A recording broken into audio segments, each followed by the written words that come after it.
வணக்கம் நண்பர்களே, Tamil kids learning வேர்ல்டுக்கு வரவேற்கிறோம். இங்கே நாம் எழுத்துக்கள், எண்கள், நிறங்கள், விலங்குகள் எல்லாம் கற்றுக்கொள்வோம். பாடல்கள், விளையாட்டுகள், கதைகள் எல்லாம் சேர்ந்து மகிழ்ச்சியாக கற்போம். தமிழ் கிட்ஸ் லேர்னிங் வேர்ல்ட், விளையாடி கற்றுக்கொள்வோம். வணக்கம் நண்பர்களே, நான் உங்கள் நண்பி. என் பெயர் அபி. தமிழ் கிட்ஸ் லேர்னிங் வேர்ல்டுக்கு உங்களை வரவேற்கிறேன். இங்கே நாம் எழுத்துகள், எண்கள், கதைகள், பாடல்கள் எல்லாவற்றையும் விளையாடி கற்றுக்கொள்வோம். வாங்க நண்பர்களே, இன்றைய வீடியோவை தொடங்கலாம்.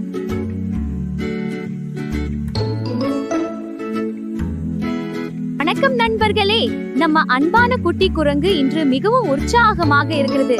ஏன் தெரியுமா? இன்று அது முதல் முறையாக பள்ளிக்கு செல்ல போகிறது. அன்று காலை சூரியன் மெதுவாக உதித்தது. குரங்கு சீக்கிரமாக எழுந்தது. ஏய், இன்று நாம் பள்ளிக்கு போகும் முதல் நாள். அது மகிழ்ச்சியாக படுக்கையிலிருந்து குதித்தது. குரங்கு சீக்கிரம் தயாராக ஆரம்பித்தது. முதல்ல பல்லு துலக்கணும். அது நன்றாக பல் துலக்கியது. பின்பு குளித்தது. பிறகு தனது அழகான பள்ளி உடையை அணிந்தது.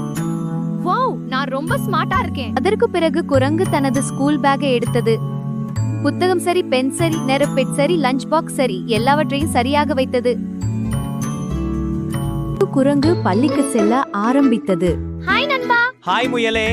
நானும் உன்னிடம் பள்ளிக்கு வர்றேன். வாங்க போகலாம். இருவரும் மகிழ்ச்சியாக நடந்தார்கள். வண்ணத்து பூச்சிகள் சுற்றி பறந்தன. பள்ளியில் என்ன கற்றுக் கொடுக்க போறாங்க? நிறைய ஃபன் இருக்கும்.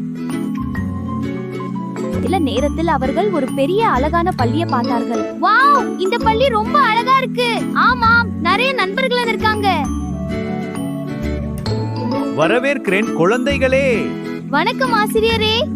இன்று நாம் புதிய விஷயங்கள் நிறைய கற்றுக்கொள்ள போகிறோம். A for apple. A for apple. B for ball. C for cat. C for cat. D for dog. ABC ரொம்ப ஈஸியா இருக்கு. குரங்கு மகிழ்ச்சியாக கற்றுக்கொண்டது. A என்றால் அம்மா. ஆ என்றால் அம்மா. A என்றால் ஆடு. ஆ என்றால் ஆடு. E என்றால் இலை. தமிழ் பாட்டு ரொம்ப ஈஸியா இருக்கு. அனைத்து விலங்குகளும் மகிழ்ச்சியாக கற்றுக்கொண்டன. அடுத்து டிராயிங் டைம் வந்தது. அனைவரும் ஒரு ரெயின்போ வரையுங்கள். நான் கலர்ஃபுல் ரெயின்போ வரைய போறேன். அது அழகாக நிறம் தீட்டியது. ஸ்நாக் டைம் வந்தது. என் வாழைப்பழத்தை எல்லாரும் பகிர்ந்து கொள்கிறேன். நன்றி நண்பா, இது உங்களுக்கும். பகிர்ந்து கொள்வது நல்ல பழக்கம். பிறகு அவர்கள் பிளே கிரவுண்டுக்கு சென்றார்கள். வாங்க விளையாடலாம். அவர்கள் ஓடி விளையாடி மகிழ்ந்தார்கள். ஒரு நல்ல குழந்தை எப்போதும் மற்றவர்களுக்கு உதவ வேண்டும். நல்ல நண்பர்கள் எப்போதும் உதவி செய்வார்கள். நான் எப்போதும் உதவி செய்வேன். Very good. பள்ளி முடிந்தது. குரங்கு மிகவும் சந்தோஷமாக இருந்தது. இன்று ரொம்ப நல்ல நாள். நாளையும் பள்ளிக்கு போவோம். நண்பர்களே, இந்த கதையிலிருந்து நாம் என்ன கற்றுக்கொண்டோம் தெரியுமா? பள்ளிக்கு செல்வது மிகவும் முக்கியம். நண்பர்களுடன் பகிர்ந்து கற்றுக்கொள்ள வேண்டும். ஆசிரியர்களை மதிக்க வேண்டும். வீடியோ பிடித்திருந்தால் லைக் செய்யுங்கள். சப்ஸ்கிரைப் செய்ய மறக்காதீர்கள். மீண்டும் சந்திப்போம் நண்பர்களே. Bye bye.